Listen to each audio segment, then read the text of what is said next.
I did feel a lot of pressure. I think some of it was real, some of it was my own Hmm. internal pressure that I put upon myself. I held myself to very, very, very high standards, impossible standards, really, a lot of the time. And part of my work over time and over my 2 decades in that role was to eventually learn to have more resilience and more compassion towards myself for the human parts of me and for the Hmm. mistakes and for the times when my confidence was really wobbly. Okay. That is former principal flutist with the Boston Symphony Orchestra, Elizabeth Rowe. Imagine being one of the best in the world at what you do. You've worked your tail off and sacrificed your entire life to master your craft and perform at the highest levels. You've got all the attention, recognition, accolades, respect you could ever ask for. And at the absolute peak of it all, the absolute zenith of your career, you decide to call it quits and walk away and start all over in an entirely new field. It sounds crazy, right? Foolish, even. It's almost unheard of, especially for career musicians. But don't tell that to Elizabeth Rowe, because that's exactly what she decided to do when she left the world of music behind and became a leadership coach. My friends, you are in for a real treat today. All right, let's do this. My guest today is Elizabeth Rowe. Elizabeth is a leadership and executive coach whose career sits at the unique crossroads of world-class performance, leadership coaching, and advocacy. For 2 decades, she was the principal flutist at the Boston Symphony Orchestra. In 2018, she made national headlines with a landmark equal pay lawsuit, an act of courage that earned her recognition as one of the Boston Globe's Bostonians of the Year, calling her the fighter. During her TEDx talk, The Lonely Onlys, she shared how imagination and vulnerability can help us build connection and community. In her coaching work, Elizabeth works at the intersection of personal and professional development, helping high achievers thrive in high pressure environments and navigate major career or life transitions with ease and confidence.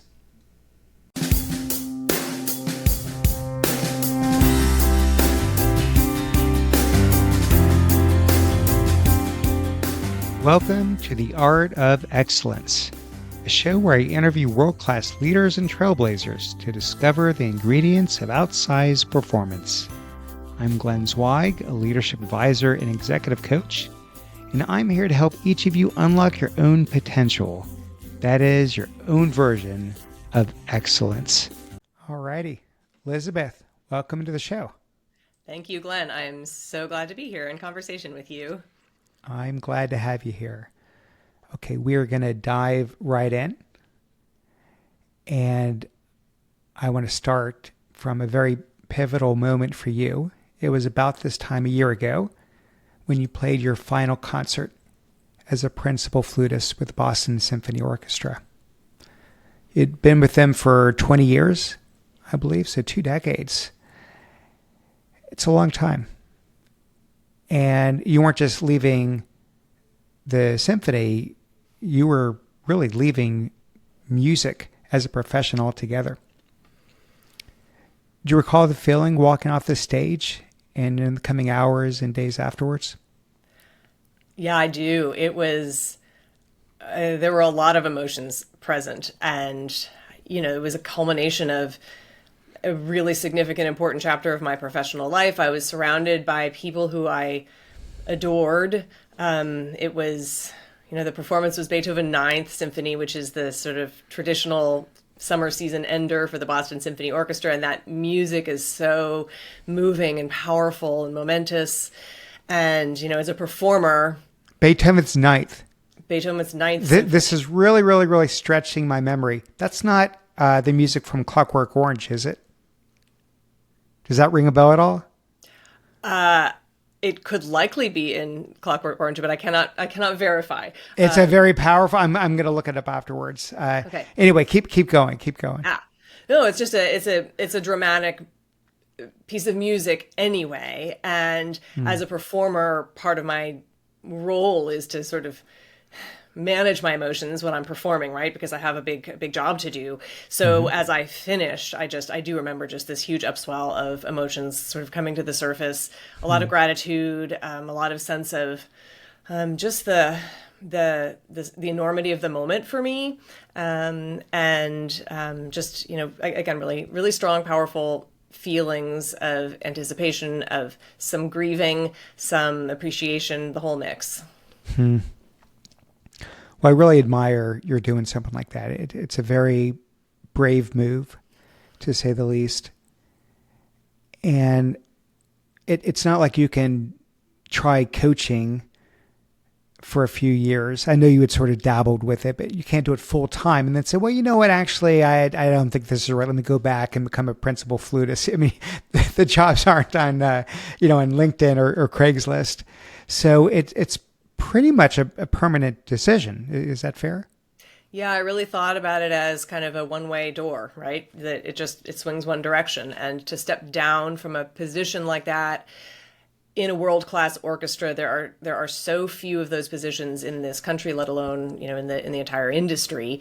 And the decision to relinquish that seat, to step away, really, I was very clear that it was going to be a permanent decision for me. And there is no going back. So it was a big decision. Yeah. Well, before you started there, before you studied music, once upon a time, you grew up in a house full of music. I think everyone in the family played some kind of instrument. And you started playing the flute, I believe, when you were 7 years old. That's right.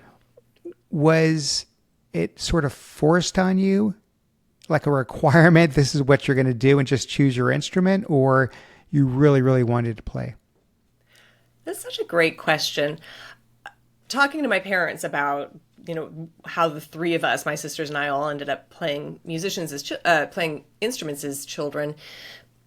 I think it was important to my parents that we study classical music, not that we would grow up to become musicians, but just that they loved classical music and they really believed in it as a wonderful sort of hobby for children. I remember a couple of years before I officially started the flute, I asked my parents if I could start flute lessons. I must have been 5. And I was really drawn to that specific sound that I was hearing in the recordings that were on in the house. And so I just loved that sound. And I remember them saying something along the lines of, if you still want to play the flute, and when you're 7, we can start. So it was both, the idea was sort of there that we would play an instrument. And there was also a very genuine, specific love of that sound that I had from a very early age, this specific sound of the flute. I was going to ask you about that because most other kids, if they're doing an instrument, it's piano first, maybe followed by guitar, maybe violin, somewhere in there. I'll bet those have got to be the top 3. Flute would not be one of those. So it's just hearing the sound of it that drew you toward it. That's exactly right. And the flute can be a little bit of a tricky instrument to start with because just generating a sound on the flute isn't a given. It's almost like blowing across the top of a Coke bottle, right? It's like you can blow and sometimes you get a sound, sometimes you don't. And so for a little kid, it can be, frustrating early on if you're not actually able to make a sound. Whereas on the piano, you plunk your fingers down and you've got something. Yeah. Well, maybe violin, not so much so, but point taken. So, you took to it pretty readily and started developing your skills and learned how to play it. And at some point along the way, I don't know how far along you were, you sort of fell out of love with it and even wanted to quit until you found a new teacher who reignited your passion. So what did a teacher do to create that desire inside of you? You had it once and you lost it. How do they help you find it again? Yeah, it was a really interesting process to go through as a young person, where I think I started with a tremendous amount of talent and a good, strong work ethic, and I progressed really quickly in the early years of my studies. And then I hit a point in my progression where I slowed down a little bit. And the teacher that I was working with at the time didn't recognize that that was just sort of a natural part of the process of learning and growth. And they, I think, really thought that I needed sort of a higher level of discipline, and they pushed me, and I was really already working hard. And so it started to feel like I lost the joy. Like it started to feel like something I was really trying hard at and was putting my all into, and wasn't meeting expectations. And definitely as a type A first child, really wanting to please, really wanting to be the best, that felt, I think, demoralizing. My parents very wisely, I think, noticed that that was the dynamic that was happening, because they could see me working and applying myself. And it's just that my progress had slowed. So they gave me permission to take a pause. And then we found a teacher where her express sort of her task was to help me find my way back to the fun, to the joy, to the creative aspects of it. So she just took the pressure off. And then from there, I just flourished. Yeah. And this is around what time? What age were you? Oh, gosh, I was probably fifth grade. Fifth grade. Yeah. So what was the point as you're growing up, continuing to take lessons, that you realized, or maybe someone else realized for you, that you're actually good enough if you keep at it, that you could do this for a living? Yeah, it's a great question. And I was very fortunate that I had a teacher. This was, middle of high school for me, where I started to really identify that performing in an orchestra was something that I loved. I loved that sound.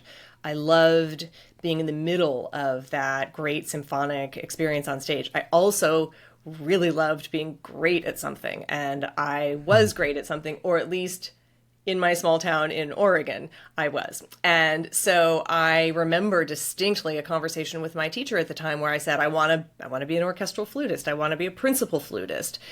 And she said to me, she said, this is a very unpredictable industry. There are very few jobs.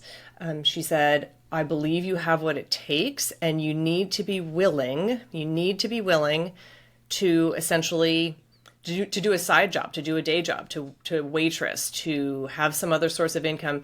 She said, until you're 30. She said, you need to be willing to do that. And if you can do that, then you will succeed. And me as a 16 or 15-year-old, I said, sure, no problem. I didn't understand what that would mean or what that would look like. And I was fortunate enough that I never had to really stick out that sort of extended period of time where I didn't have employment as a classical musician. And it's very common that it takes people a long time to arrive. Yeah. Well, so after high school, you attended the USC School of Music. Yeah. That's right. And you finished last place in the first seating audition. So when you go now, now you're following the passion, you're hearing that, oh, you can actually do this one day professionally. You go try out for something and you come in dead last.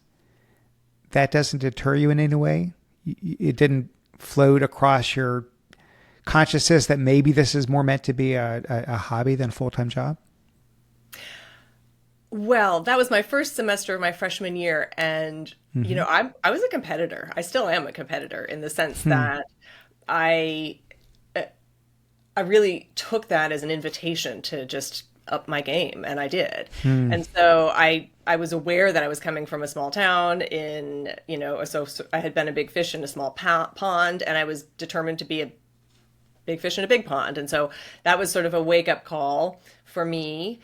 Also, I learned something really important that day, which was that audition was about a 3-minute snapshot of my skills on that day in that specific setting. And I had a pretty strong awareness that wasn't an accurate reflection of what I was actually capable of. It was a snapshot. So for those 3 minutes, I think there was a piece on there that I hadn't practiced, and I was sort of floundering in all sorts of ways. And so I learned that it was going to require something specific of me to be able to demonstrate in 3 minutes my level accurately and with a really high level of preparation. So it just galvanized me. It didn't demoralize me at all. It just sort of lit a fire. Love that attitude. That's amazing. How many people were competing in that seating? Do you remember, roughly speaking? Oh yeah, it would have been the flute studio at USC. So there might have been 17 or 18 of us, and I was 17th or 18th in the lineup. And do you have any sense for whether the other 16 or 17 that finished ahead of you ended up playing professionally, ended up becoming a principal flutist anywhere? What a question. Well, I do want to say that the very next semester we had the same auditions. They happened every single semester, and the next semester I ended up at the very top of the pile, which I will say didn't, because of my experience the previous semester, I didn't sort of take that to mean I am now and forevermore permanently the best. I just recognized that I had done what it took for that 3-minute snapshot to have arrived at the top of the heap. And I think of those 18 people, I think the vast majority of them are working professionals. Okay. I would say that none of them arrived at a position of the sort of stature and visibility that I had with the Boston Symphony. Yeah. Wow. Attitude is so much of this. And we'll get into the coaching a little bit later, but attitude is so much of this. I mean, beyond everything else that you have to do, just whatever it is that allowed you to have that kind of confidence, that internal conviction. Most people don't have that. So that says something in and of itself about you. Yeah. There was somewhere along the way, I think you might have been playing professionally, or maybe before you start playing professionally, you had some teacher who advised you not to practice more than 2 hours a day. It was a he. I think he suggested that intensity and focus was more important than practicing all day long. Really interesting. Did you find that to be true? That has been a guiding principle for me in so many ways. I think occasionally I broke the rule and, practiced 3 hours, but he was very clear. This was my teacher in my undergrad, that quality trumps quantity, at all times. And especially as a musician, where we are working on both the craft and the art. So there's this duality that we're focusing on. It takes a huge amount of sort of intellectual rigor and emotional vulnerability to be sort of dancing between these two spheres, right? So perfecting your craft, but also asking yourself what you want to say. And so to do that with focus and with courage and with vulnerability and with intention, like, that's tiring. So what his point was that at the end of 2 hours of that kind of work, you should be done. Like, you should be tapped out. Anything beyond that is probably moving more into sort of rote, repetition, or just mindless kind of passing the time, feeling like you're getting something done, but it's likely not highly productive. I assume you're familiar with the 10,000 hour quote unquote rule. So I actually had that person. So Malcolm Gladwell sort of popularized it, but it came from a researcher named Anders Ericsson, who used to teach at Florida State.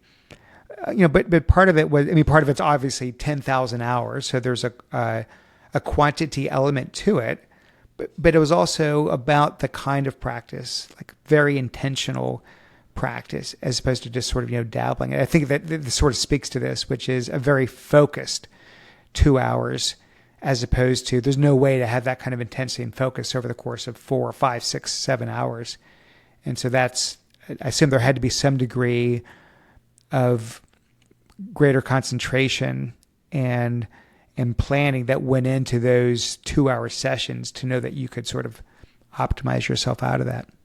That's right. And this isn't to say that I only played the flute for 2 hours a day. Those are my 2 hours of focused individual practice. And so there might have been 4 hours of rehearsal on that day as well. And there might have been, I was in relationship with music and the instrument, for my whole day. Right. And the time that I was spending really doing my work of that, actively trying to grow and develop myself with full awareness of weaknesses, of opportunities, trying to really see yourself accurately and then move yourself forward. And that's about a 2 hour limit. Well, fast forward. You won the principal flute chair at the Boston Symphony Orchestra. I think you were 29 years old at the time. And it was a blind audition that determined who would get the chair. So that's how they, I guess, remove all the bias from it. You can't see, you're just listening. What do you remember about that audition, and what do you think won them over? So when I took that audition, that orchestra had a reputation for not filling its positions through sort of standard auditions, and specifically the principal flute chair. So the principal flute chair had been vacant on and off for stretches of years at a time as I was sort of growing up and as I was sort of moving into my professional life. So I took that audition fully intending and expecting that no one was going to be hired. And then if someone were to be hired, I didn't imagine that it would be me. So I took that audition really with the idea that my goal that I set for myself was I wanted to play in such a way that I was just utterly convinced by what I was doing. I set myself the goal that I would give myself goosebumps. And that's hard. It's really hard to do. And so I went into that audition with that as my goal. So it was very sort of self-oriented in that way. I wanted to just elevate myself to a level that I hadn't achieved yet.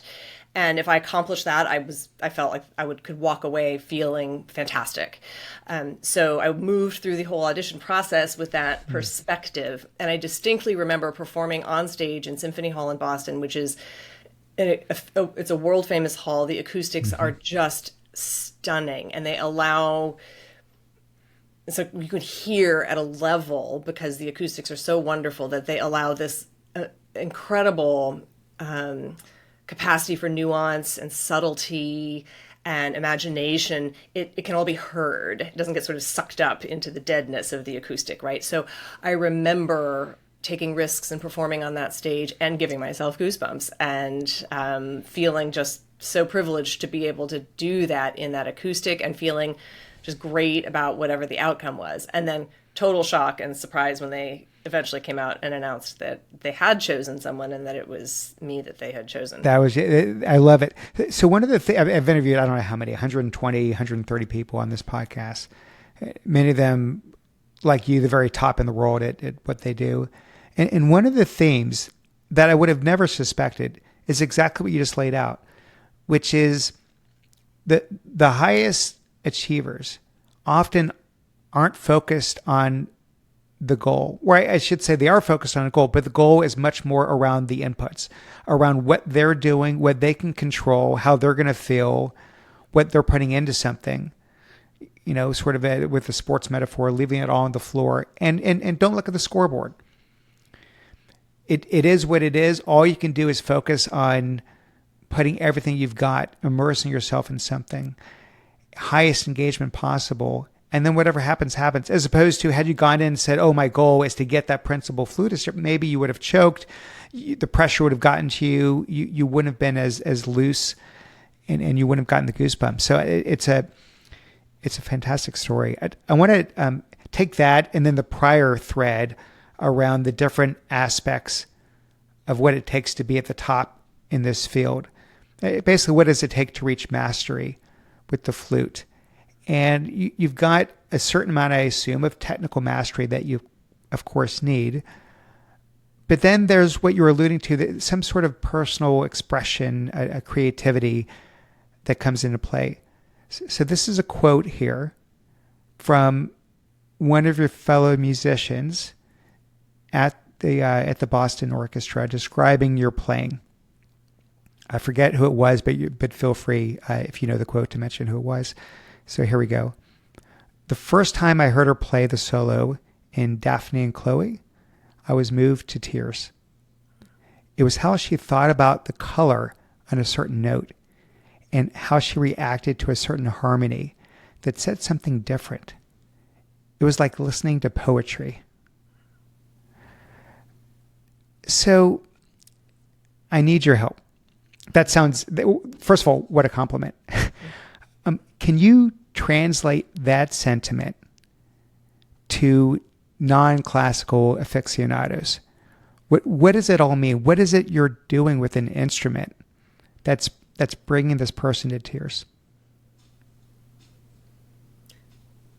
What a good question. And let me think, because I want to make sure that I try to capture this.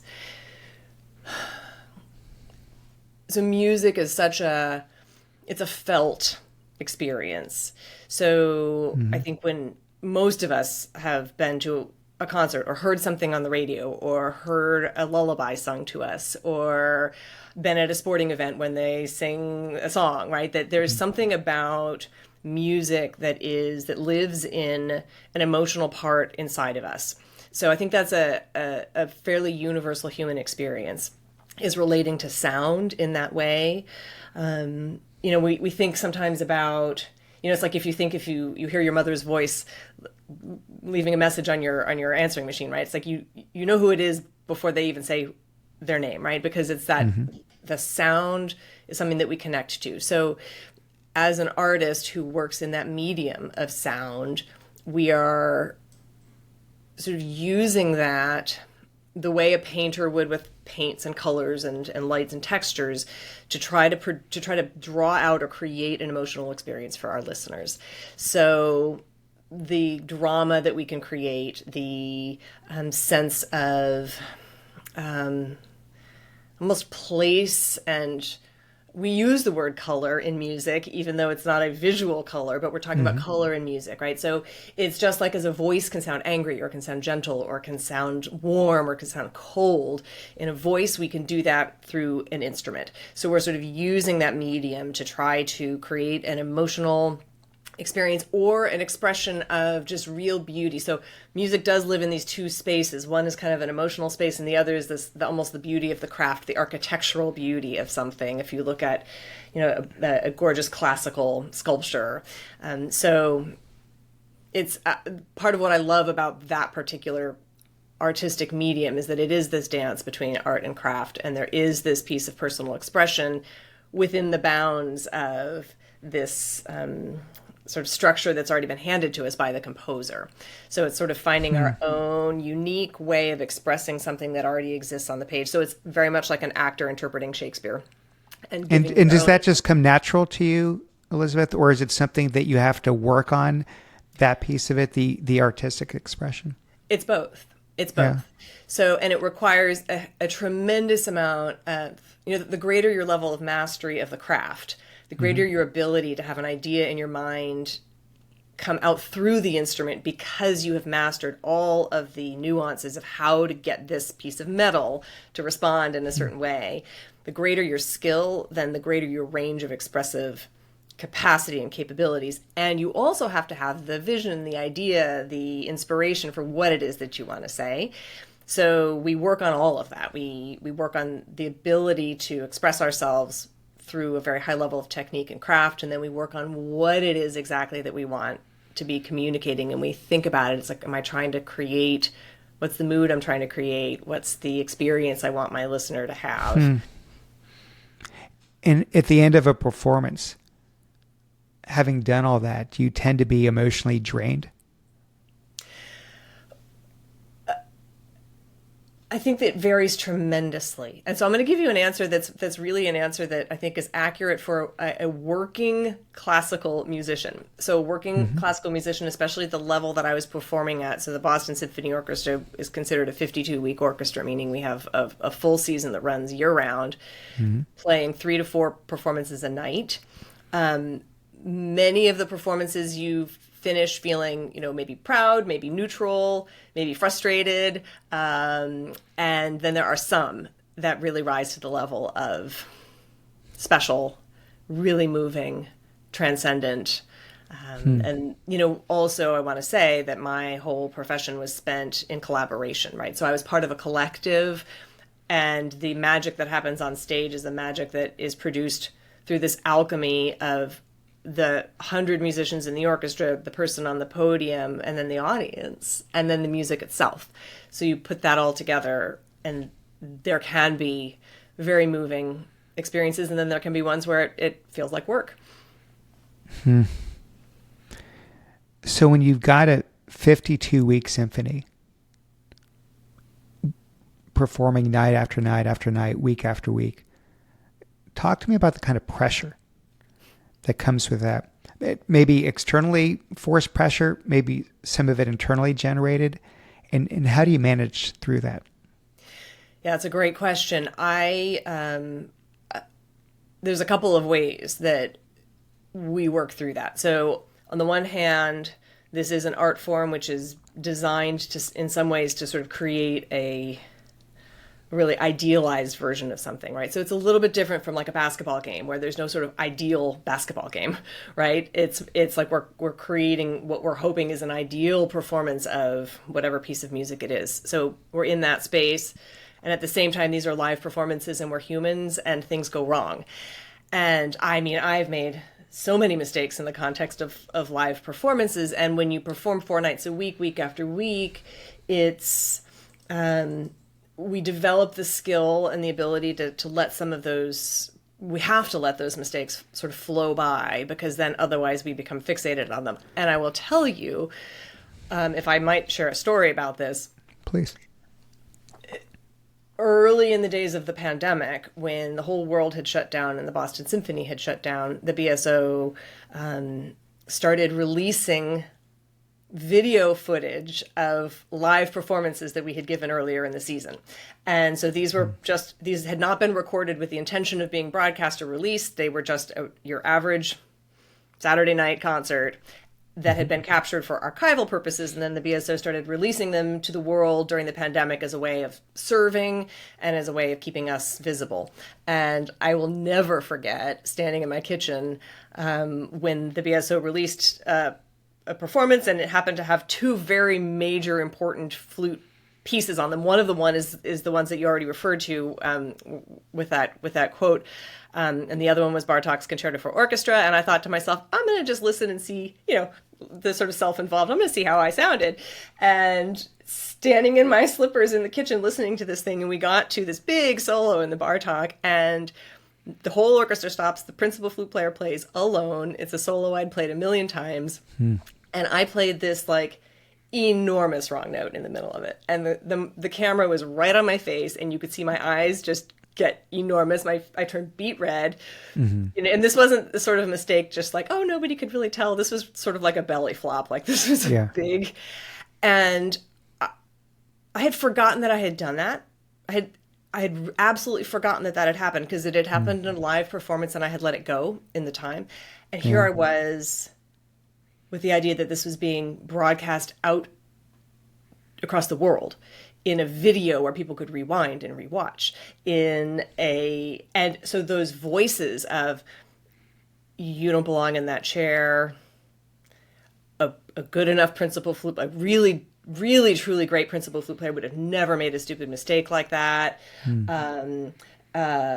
Like all of that sort of harsh internal sort of landscape, which I think most of us deal with and some more than others, came like rearing up, right? So I just remember basically going into a panic in my kitchen thinking, how do I fix this? Can I write to the recording engineer? Can they?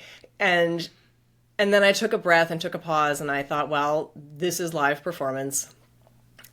And I also took a further step back and thought, can I actually use this for good? Can I make some meaning out of this? What can I do with this experience that I'm having to help serve? And then I took that story and that experience and brought it to a whole community of early professional classical musicians that I was connected to, and I shared it. I said, look, this somebody like me who's up on this high pedestal makes mistakes, feels big feelings about those mistakes.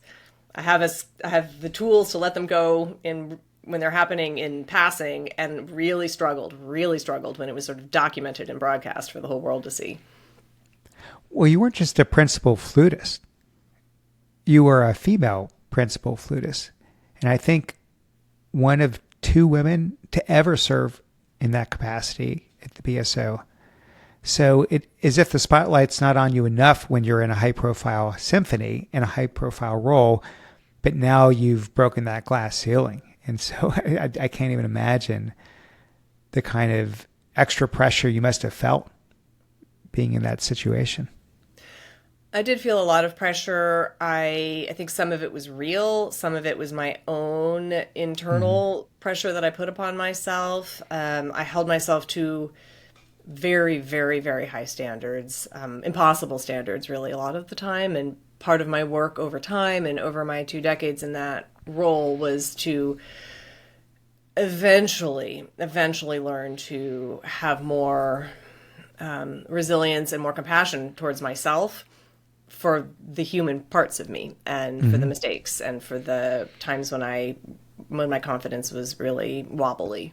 Yeah, for the one mistake you made over 20 years. There were many. There were many, many. Not that most people would have ever heard. So you gave a really beautiful TEDx talk, and you spoke about building a coat of armor. You felt you had to build a coat of armor. So what did that look like for you, and what exactly was it protecting you from? Yeah, well, it's very much what we've been speaking to, which is this notion that I felt very visible, very scrutinized, and that there was no margin of error for me, especially as a woman, especially as a relatively young woman when I began my role in that orchestra. And so what it looked like for me was really attempting to be flawless at all times. And that also meant that there wasn't really a way for me to allow my full self to show up, right? Because we're not flawless, like none of us are. And I had this really strong desire to not show any cracks or essentially any flaws, which it's really hard to be around people like that, and it's really hard to get to know people like that because it's just not real. And the price that I paid for that, among many other things, was that it was very isolating. And I ran this story. I had this story in my mind that nobody could really understand what it was like to do what I did, and that to hold the position that I held, to withstand that level of scrutiny, and like most things, there's some truth to that, and then there's a lot that's a story that I was sort of making up in my own mind. And as I learned through some important experiences that there's a lot more I have a lot more in common with a lot of people than I realized, and that letting down my armor and showing the flaws, part of that story about when I was standing in my kitchen and listening to this huge mistake, and then me recognizing that my opportunity was to actually speak about the mistake instead of hiding the mistake. That, like, the initial instinct with the shame of that was like, I need to fix this and hide this so nobody can see this. I, over time, learned that showing it and sharing it actually creates so much more connection and so much more impact and value in the spaces that I was in, because it showed my humanity, and it also helped and allowed other people to accept their own humanity in their own, like, high demand workplaces and places where they were really focused on being excellent, that there's room for both. Like, we can be human and excellent at the same time. Like leaning into your vulnerability, basically. Oh, yeah. And there's something very vulnerable about being in a subjective art form, because people speak about their preferences or their opinions, and they tend to speak to it as if it's fact. And we can really internalize that as if it's fact, too. So if somebody says, I don't really like your sound, or I don't really like the way you played that thing, it's very easy to hear that as, like, I don't like who you are as an artist. I don't like who you are as a person, as opposed to, everybody has different preferences, and that's okay. So when I pivot just for a minute here, later on, you would file a lawsuit under the Equal Pay Act, and you successfully mediated the case. Don't need to get into the case itself, and you certainly had every right, as anyone should, to demand fair pay. But wondering if you were worried at all about how your colleagues in the orchestra, or even how the public, might respond to that. Oh, I think worried is not a strong enough word. I think Yeah. terrified. And without going into a lot of details, I didn't set out for this to become a public matter. And so one of the things that I remain incredibly grateful for throughout that whole experience, and something that I had believed for my whole professional life, and which really came to bear, and I saw in a very concrete way, was this idea that, I think as humans, it's so tempting to kind of pigeonhole people, or to have a sort of one-dimensional, two-dimensional view of who a person is. And there's always so much more to who we all are. And I had really put effort and commitment into seeing my colleagues as dimensional people, as trying to build and forge relationships that were based on something more than just how they were in their chair on the job. I wasn't doing that strategically. It was just part of how I wanted to be in relationship with people. And I think what that meant was that when I went through something very dramatic that could have felt very defining, that would have been very easy to just reduce me to like a headline or to a soundbite, there was depth in these relationships that I had with my colleagues that allowed them to see me more fully and see this whole event in the sort of greater context of who I was and who I am. So to me, that was just another example of we are not a soundbite. We are not a headline. We are always much more than that. And that's true for me, and it's true for you, and it's true for everyone. So once again, we'll fast forward. Here you were 20 years into this, a top musician at one of the world's top orchestras. I mean, the BSO is one of the best in the world. I mean, it can hold its own. You're at the top of your game, and you had dedicated your entire life for easily 2 decades before you began to get to the point where you could have this career. And then you decided to walk. You wanted to go into coaching. Again, a really, really, bold move to walk away from that. So by day, I'm an executive search consultant. And when I place executives, I always like to understand, are they walking away from something, or are they walking towards something?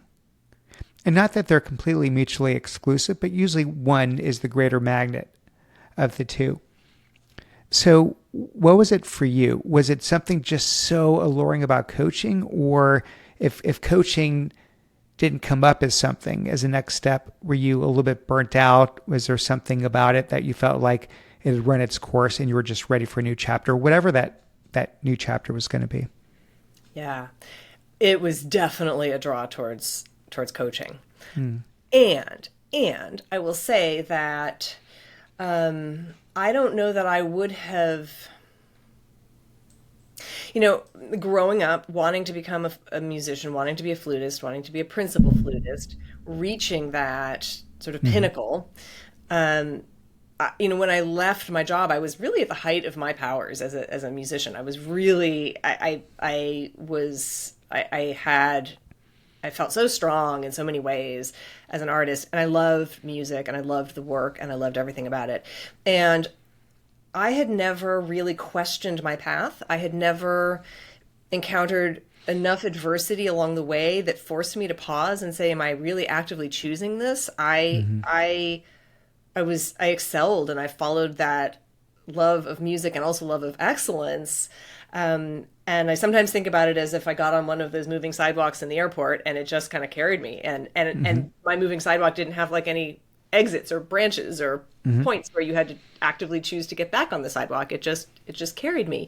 And in the middle of that lawsuit, there's a very distinct moment that I remember, which was on tour with the orchestra in Vienna, Austria, walking to perform in one of the most famous concert halls in the world. It was a hot day in August, and sort of the weight of everything that was happening and the pressure that I was under, the level of scrutiny that I felt, it was really weighing on me that day. And I distinctly remember stopping on the street corner and really thunderstruck by a thought that I had had, which I had never, ever, ever once had in my life before, which was, you don't have to do this, you can do something else.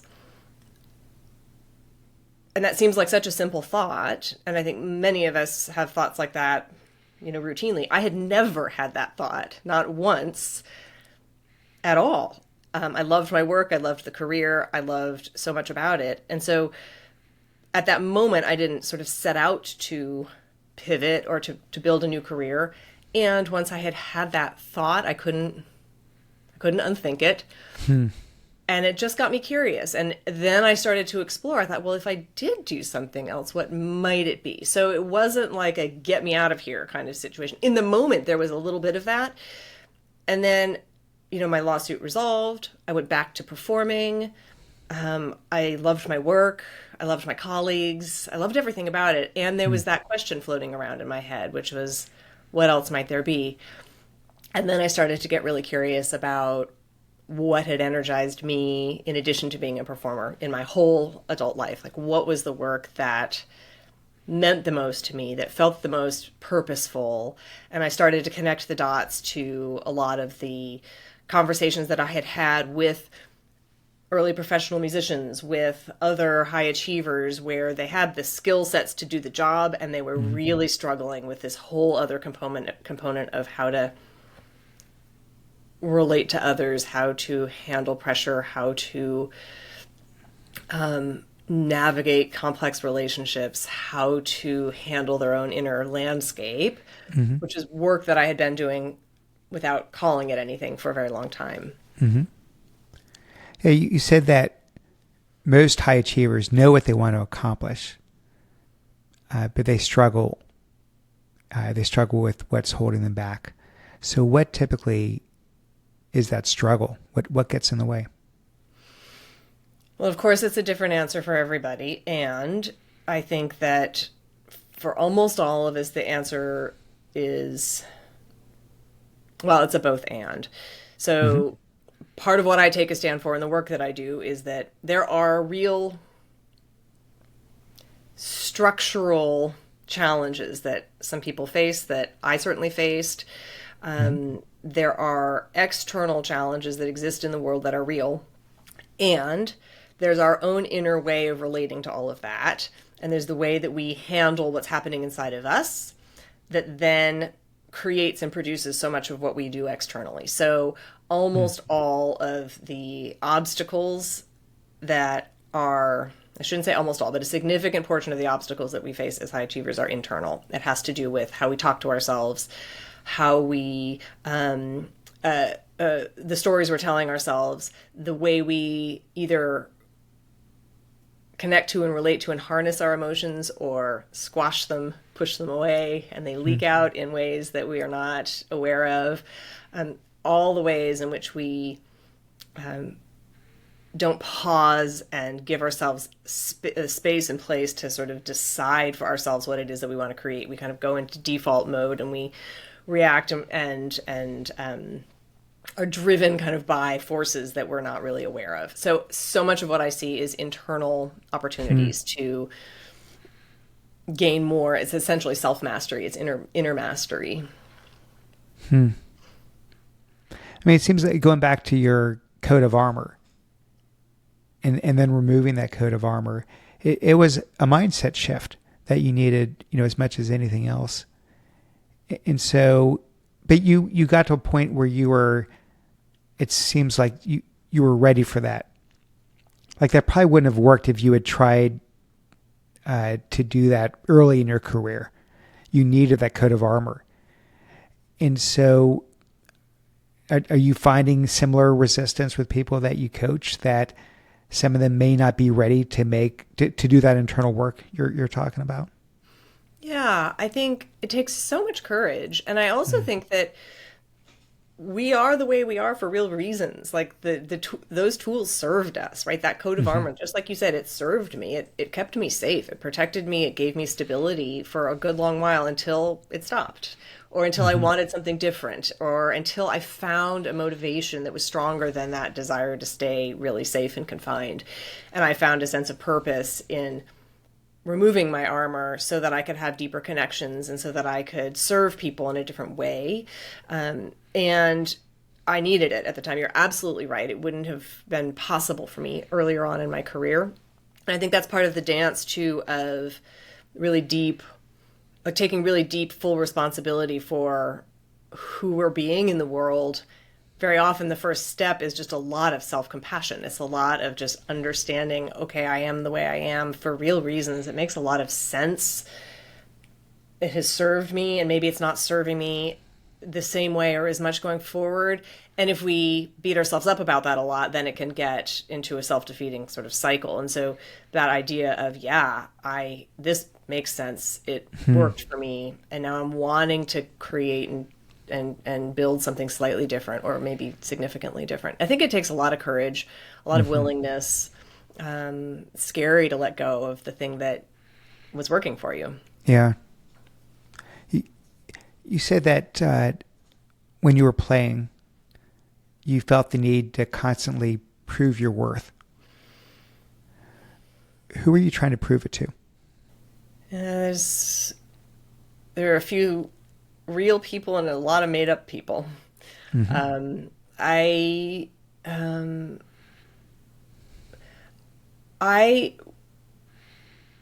was very, I think, very much back that whole idea of what served us and then doesn't serve us going forward. You know, the whole part of me that sought approval of like being the best or winning or being the top. There's a way in which you're sort of outsourcing your own sense of value, right, to some external kind of space. And so if somebody outside of you says, I don't like your playing, or I don't like your, somebody else should be the principal flute player of the Boston Symphony, or she's no good, it was very easy for me to take that on and internalize that. And so then that really strengthens sort of those inner voices inside of my head that are like, you're not as creative as somebody else, or you're not as great of a musician as someone else. And especially in that subjective space, it can be really easy to buy into that. So the proving, in the one hand, there's external voices that are, you get bad reviews, you have to figure out how to deal with all that kind of stuff. And if you take that on internally, then that can really strengthen those internal voices. And I will say, especially when you're making a stand for being paid equally, it's pretty easy to say, wow, every note that I play really is a referendum on that. And like, to me, that was a pretty easy narrative to sort of buy into and to tap into, and it's a very heavy weight to carry. Well, you talked about this transformation you had of trying to prove your worth to providing value, as you call it.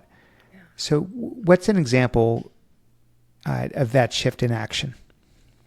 Yeah. Oh, absolutely. So we could even take my audition for the Boston Symphony as an example, where there I wasn't trying to prove my worth. I was trying to create something of value. I was trying to essentially serve the music. I was trying to make something gorgeous, right, for the sake of it, not to prove anything to anybody. In action can be, when we're, it could be in this conversation we're having right now, right? I could be sort of focusing on like delivering neat and tidy sound bites so that I could prove something, right, in the context of this, or I could be really trying to stay connected to what's happening in our conversation. It could be when people are more focused on kind of how they're being seen than on connecting to the person in front of them. It's so often proving blocks connection, because proving is all about posturing and making sure that we're being seen in a certain way, as opposed to actually being present to whatever's happening. So I'm sure in sports, it's like the basketball player that wants to prove that they've got the best, 3-point shot or whatever, and they're just taking the shot the whole time, instead of really being attuned to what the team needs and like serving the team, serving the game. So I think it applies in countless situations day to day. It's somewhat of a fine line, it seems, in the sense of, and I'm probably taking your, the sense of providing value, little creative license here, but you didn't have to kill yourself for 20 years to get to the BSO and become a principal flutist, to enjoy the flute and provide value, perform at a local level, let's say. So you didn't have to join, do this professionally in any manner. So doesn't there have to be something burning inside? Not saying it has to be pleasing others, but something that's burning inside that's fueling that drive so you can perform at the highest level. And not that doing it to feel like you're proving yourself should be the right answer, but maybe that's the very thing that does drive people to perform at this level. I don't know. What do you have thoughts on that? Yeah, I think it's very much like some of the other things we're talking about. I think that can get you very far down that path, right? That sort of competitiveness and the wanting to win and the wanting to be the best and wanting to prove it. And then I think that, part of what I'm interested in is what is excellence, like what does it look like integrated into a full life? Like what is excellence and striving for greatness and striving for the peak of anything look like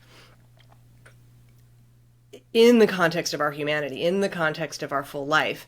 And so then for me, it's like, is excellence or wanting to do something at an exceptionally high level, is that something that brings me joy? Is that something that's that's fueling me, that is inspiring me? Then that to me is sustainable. And that's like that's an attitude and approach that you can maintain through a lifetime.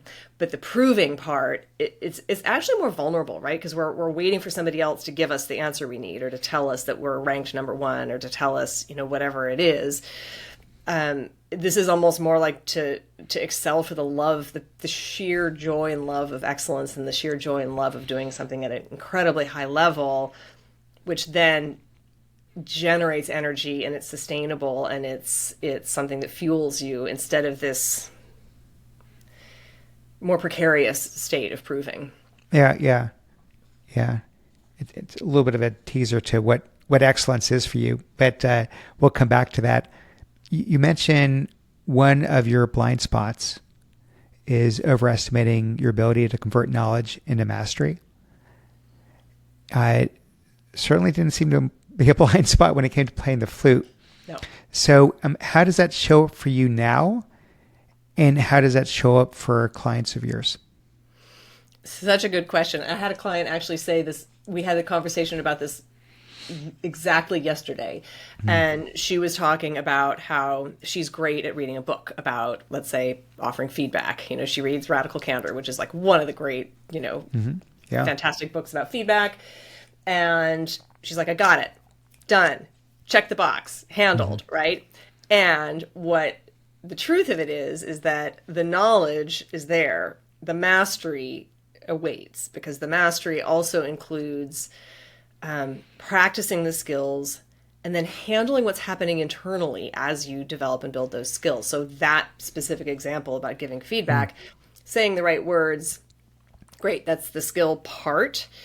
Handling your own inner experience so that as you're saying those words, you are saying them with the warmth or the caring that you intend to, that you are actually able to stay present and to hear what comes back to you in that conversation, to stay flexible and responsive, to know when sticking to the script is not going to serve you anymore and you want to make an adjustment. So there is a level of mastery that comes through living into it, practicing it, recognizing that just the sort of knowledge itself that's just the first step. So it's almost like,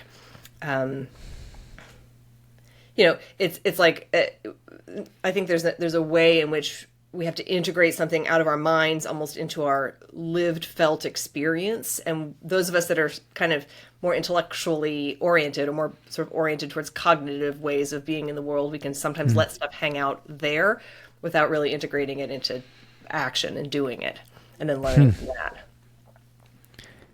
So, Elizabeth, you've worked with a coach yourself. I don't know if did you ever watch the show Sopranos? Oh yeah.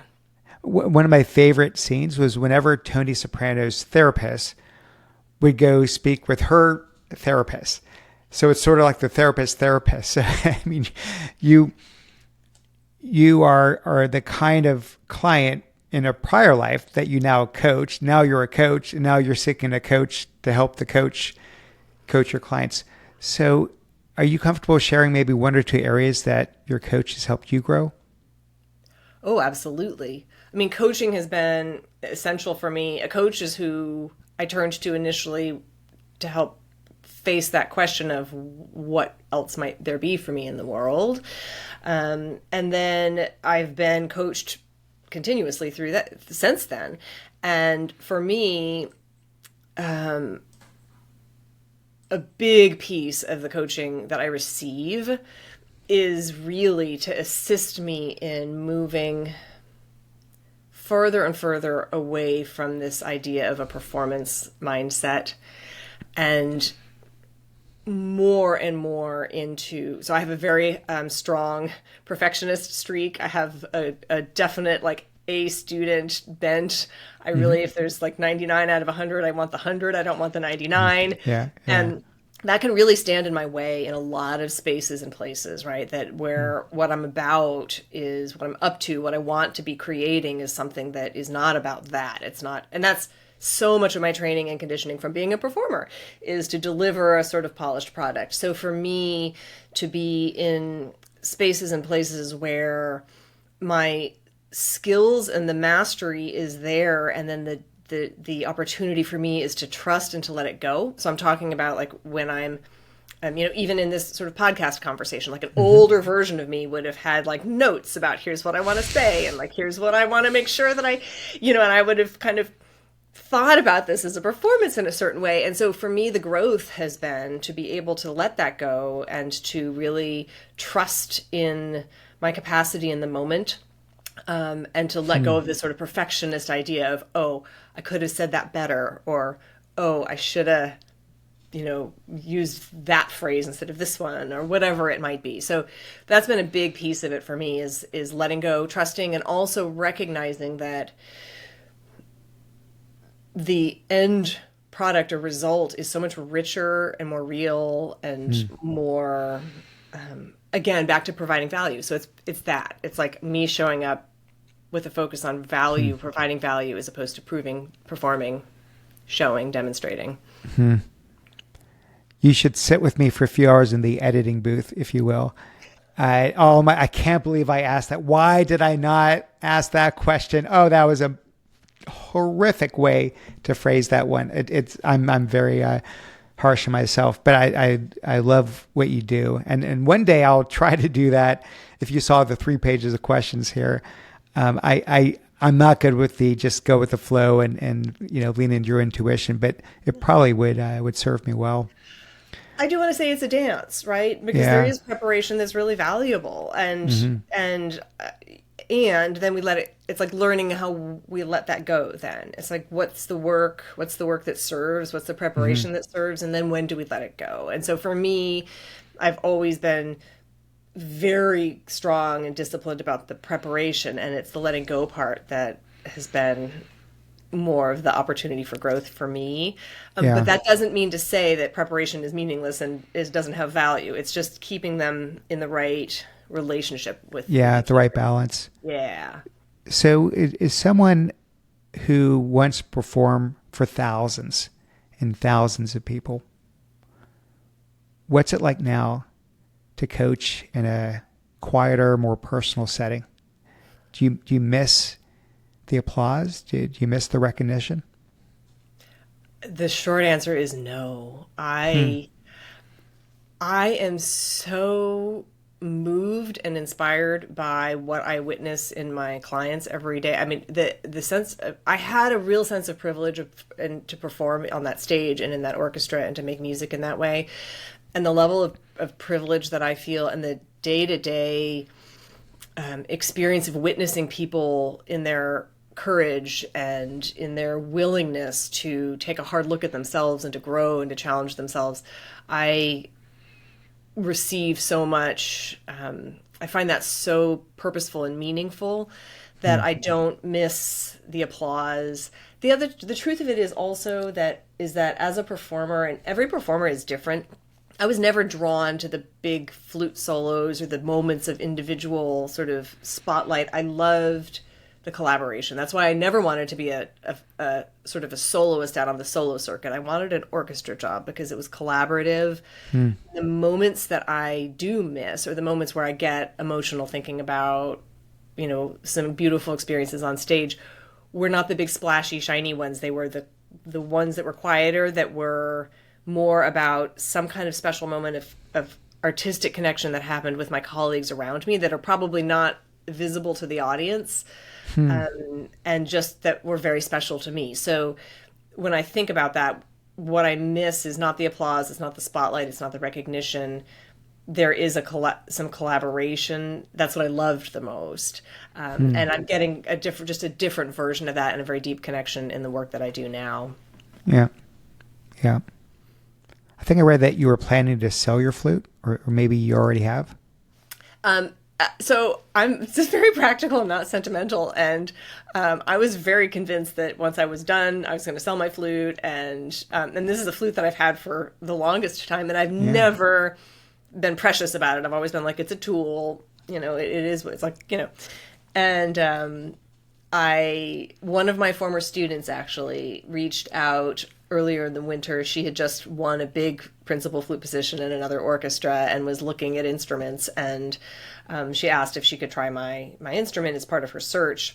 And as I was packing it up and preparing to ship it, I had this completely surprising and unexpected well of emotion come up. And I realized this was my flute. And so I sent it to her.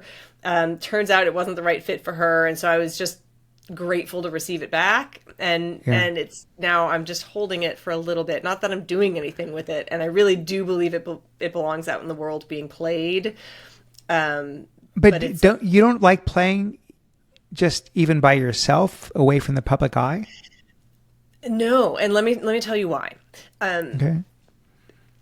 So much of our conversation has been about excellence and mastery, and for me to perform at the level that brings me joy requires constant maintenance, upkeep, practice, intention, right? So for me to make music at the level that I really enjoy I enjoy that level of excellence, right? I love music. I can go receive music and be part of music as an audience member. And then as I was speaking to earlier too, I love the collaborative aspect. So basically, if I'm sitting in my living room playing the flute, kind of not so great all alone, I'm not getting most of what I really actually loved about that work. Yeah, it's interesting. I keep flirting with the idea of picking up an instrument, but I know the amount of time and effort and dedication. Not to get to your level, but just to even not sound terrible. And so I keep getting cold feet.